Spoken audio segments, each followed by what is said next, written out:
नमस्कार और स्वागत है। आज हम परमहंस योगानंद की आत्मकथा ऑटोबायोग्राफी ऑफ अ योगी के एक बहुत ही खास हिस्से पर बात करने वाले हैं। और इस कहानी में जो बात मुझे सबसे पहले चौंकाती है वो ये है कि एक नौजवान को हाँ। आज के जमाने की एक शानदार सरकारी नौकरी मिल रही है, बंगाल नागपुर रेलवे में एक बड़ा पद। और वो कहता है नहीं चाहिए। कौन करता है ऐसा? यहीं से मतलब एक साधारण लड़के मुकुंद घोष के स्वामी योगानंद बनने का सफर शुरू होता है। बिल्कुल। और हमारा मकसद सिर्फ कहानी सुनाना नहीं है। नहीं, हम ये समझने की कोशिश करेंगे कि एक नाम के बदलने के पीछे कितना गहरा बदलाव छिपा होता है। स्वामी होने का मतलब क्या है योगी होने का मतलब क्या है? और कैसे योग सिर्फ कोई पुरानी परंपरा नहीं बल्कि एक ऐसा विज्ञान है जो हर इंसान पर हर जगह लागू होता है। तो चलिए इस कहानी के जरिए उन सिद्धांतों की तह तक चलते हैं।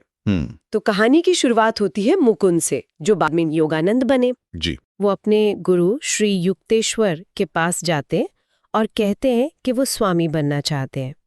और जैसा मैंने बताया, वो रेलवे की एक बड़ी नौकरी को लात मार चुके हैं। हाँ। लेकिन गुरु ने तुरंत हाँ नहीं कहा। नहीं, बिल्कुल नहीं। योगानंद अपनी किताब में बताते हैं कि गुरु ने पहले कई बार उनके इस अनुरोध को टाला था। अच्छा, ये एक तरह की परीक्षा थी। गुरु देखना चाहते थे कि शिष्य का संकल्प कितना मजबूत है।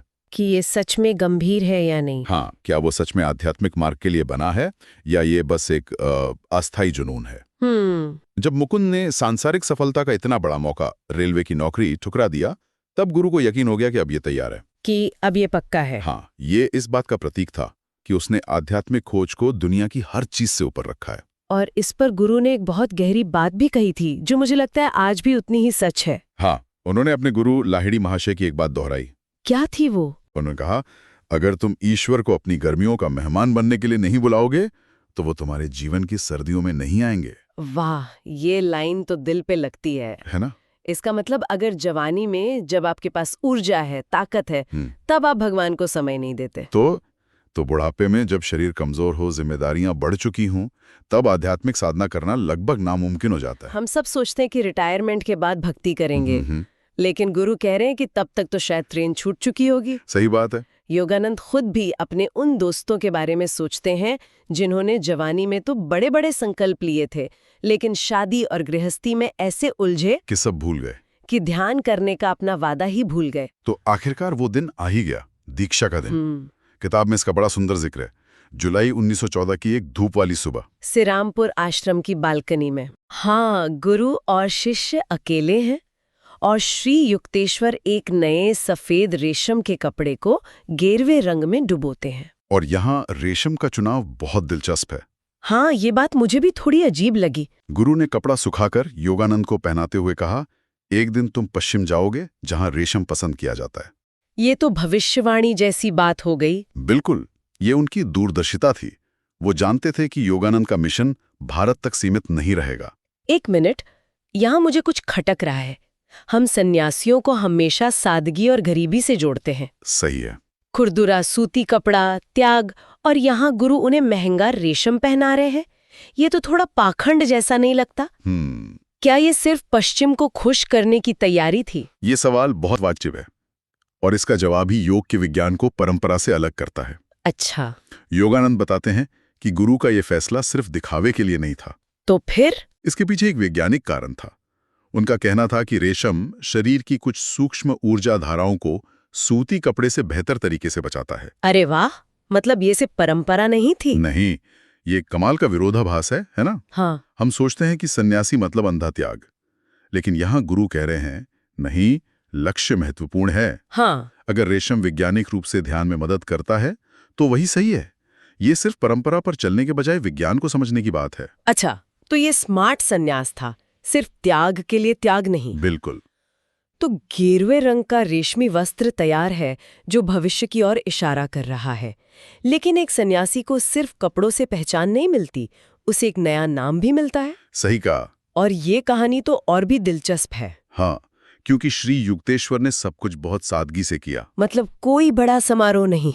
नहीं, स्वामी दीक्षा का एक बहुत विस्तृत विविदिशा समारोह भी होता है, जिसमें अग्नि के फेरे होते हैं, प्रतीकात्मक अंतिम संस्कार होता है, जहाँ शिष्य के पुराने मैं को मृत मान लिया जाता है। हाँ, लेकिन श्री युक्तेश्वर को ये सब तामझाम पसंद नहीं था। उन्होंने विद्वत यानी एक गैर औपचारिक ज्ञान आधारित दीक्षा चुनी।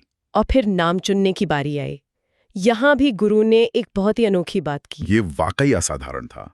आमतौर पर गुरु ही शिष्य को नया नाम देते हैं, लेकिन श्री युक्तेश्वर ने मुकुंद से कहा, तुम अपना नाम खुद चुनो।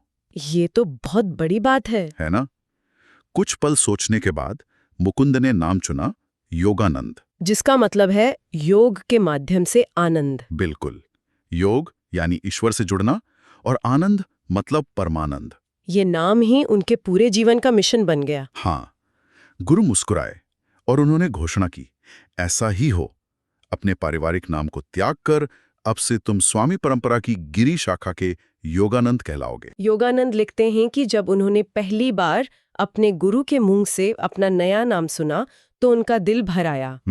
उस खुशी में उन्होंने भगवान शंकर का एक संस्कृत भजन गाना शुरू कर दिया। उसकी कुछ लाइनें ऐसी थी, मन, बुद्धि, अहंकार, भावना नहीं, आकाश, पृथ्वी या धातु में नहीं हूँ, मैं वह हूँ, मैं वह हूँ, धन्य आत्मा मैं वह हूँ।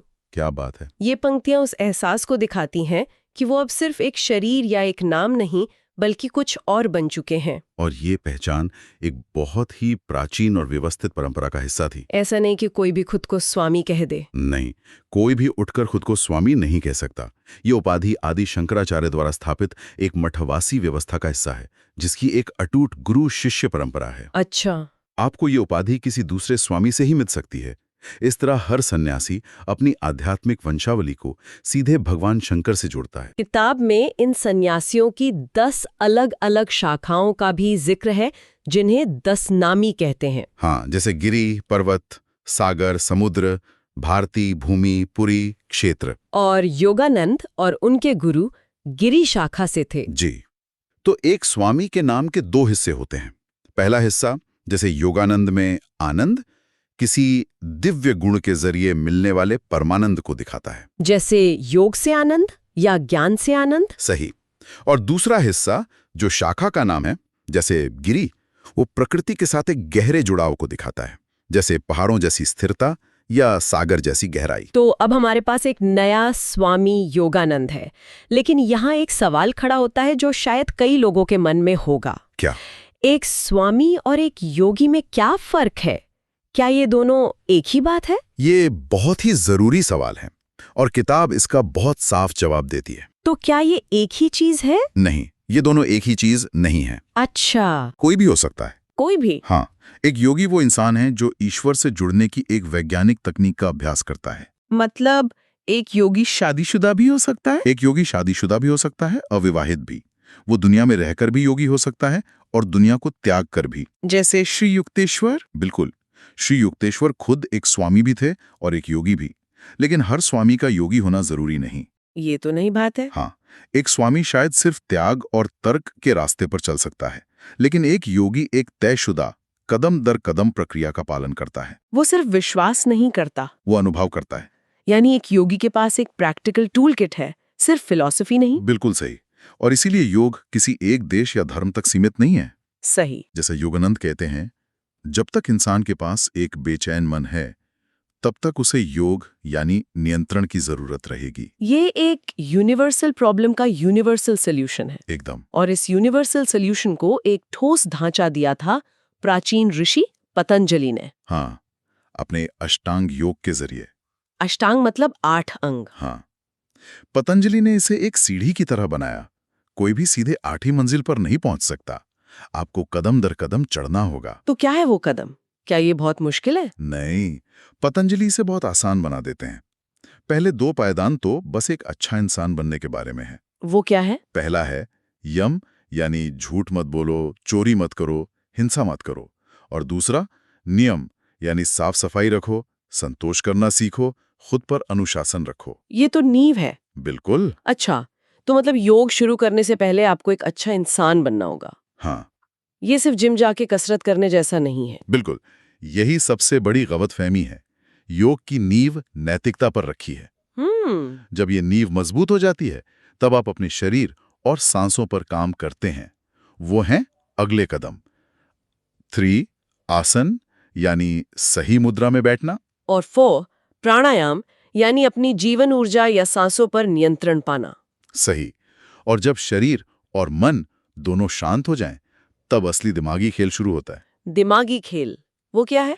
अगला कदम है 5, प्रत्याहार, यानी अपनी इंद्रियों को बाहर की दुनिया से हटाकर अंदर की ओर मोड़ना। मतलब फोकस अंदर की तरफ लाना। हाँ, और इसके बाद योग के असली 3 चरण आते हैं।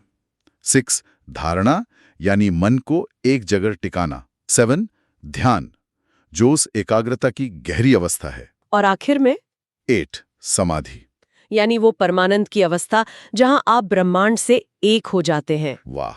इस पूरी यात्रा का लक्ष्य है कैवल्य, यानी परम सत्य का वो अनुभव जो सिर्फ किताबों से नहीं बल्कि खुद के भीतर से मिलता है। ये वाकई एक पूरा विज्ञान लगता है।